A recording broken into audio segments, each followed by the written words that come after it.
Homemade ferments need a warm room temperature to work properly. What if your house is cool, you just can't keep your ferment warm enough? What are ways to increase the temperature so you end up with a good ferment?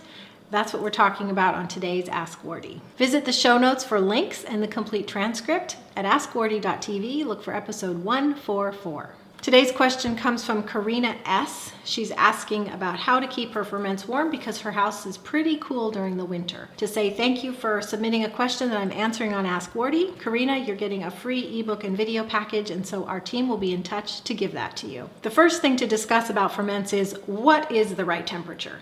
Well, the general range given for generally lacto-fermenting is about room temperature. Room temperature is 72 degrees Fahrenheit. And most ferments actually do a little bit better fermenting if the temperature is a little warmer than that, so like mid 70s. And so the range really is like 70 to 80-ish. Some ferments like pickles, you don't want to ferment at over 80 degrees, but most of your ferments are going to do well in the mid 70s to 80 degrees. Of course, there's exceptions, so you always want to go by the actual recipe, and if there's a specific temperature mentioned, that would be what's tried and true, and you want to aim for that. But in general, we're just talking about your fruit and vegetable ferments like your sauerkraut and your homemade pickles. Mid 70s is great. A lot of us, our homes are 72 and even below in the winter, which means the ferment may not proceed properly. It might take long, or it might not even work out. So how do you keep your ferments warmer when your house simply isn't warm?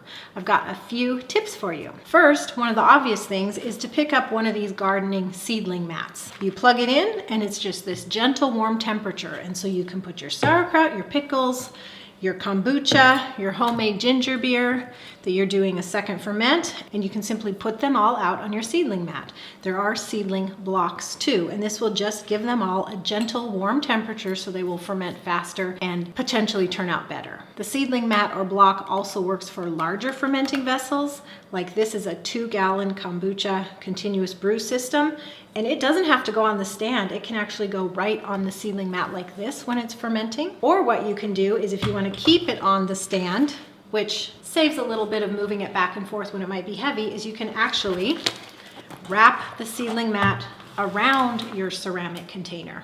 It doesn't even have to go all the way around, and you'd secure it with a large band. Even it going around it part way will make the entire thing warmer and ferment better. An interesting thing to know about ceramic fermenting vessels in particular is they just tend to be cooler overall and take longer to heat up.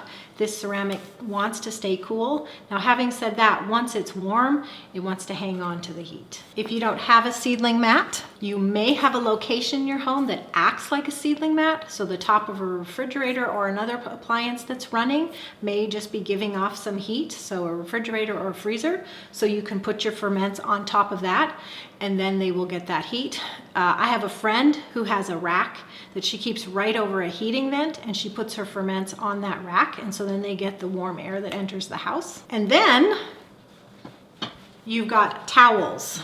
So I have a big bath towel here. They can really help to insulate ferments that are already warm. Let's say you're making a big pot of yogurt, and this is actually the way that my grandmother, my namesake, Tata Wardee, taught my mom how to make yogurt the way they did for years, and probably my aunts still do, the Arabic way. So you have a pot of your milk mixture with the culture mixed in, and it is heated to the right incubating temperature.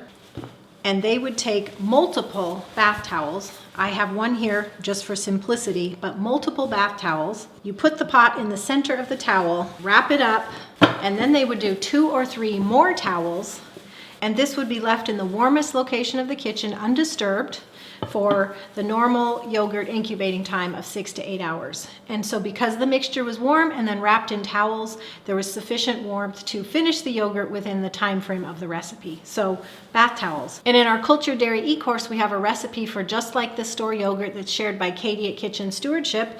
And she shows how you have your pot like this of your warm milk and culture mixture, and you line a cooler with bath towels. You put your warmed milk mixture in the cooler along with another pot of water that's been boiled or made very hot. So that pot of hot water along with the pot of warm milk mixture in the cooler stays warm for the duration of the culturing time. So between the seedling mat or a seedling block, a warm location in your house that's warmer than the other locations, using bath towels and coolers with pots of hot water, you have a lot of options for making your ferments more successful and culturing at warm temperatures even when your house is cool. I hope these tips were helpful, and I'd love to hear your tips, so go ahead and add them to the comments at AskWardee.tv. Look for episode 144. Also at AskWardee.tv, episode 144, you'll find links and the transcript for this episode. And I want to finish out by inviting you to download our Fermenting Formulas cheat sheet, which is a free gift from me to you. In the PDF download, I include formulas for all kinds of ferments so that you can do safe ferments at home using whatever you have on hand. And the formulas are for things like krauts, relishes, beverages, chutneys, and more. So you can make up these mixtures according to the formulas I give you, and you'll end up with wonderful ferments based on what you have available seasonally. You can get that at tradcookschool.com/ferment sheet, where ferment sheet is all one word. Thanks for joining me, everyone. I hope to see you again next week, same time, same place. God bless you. Bye-bye.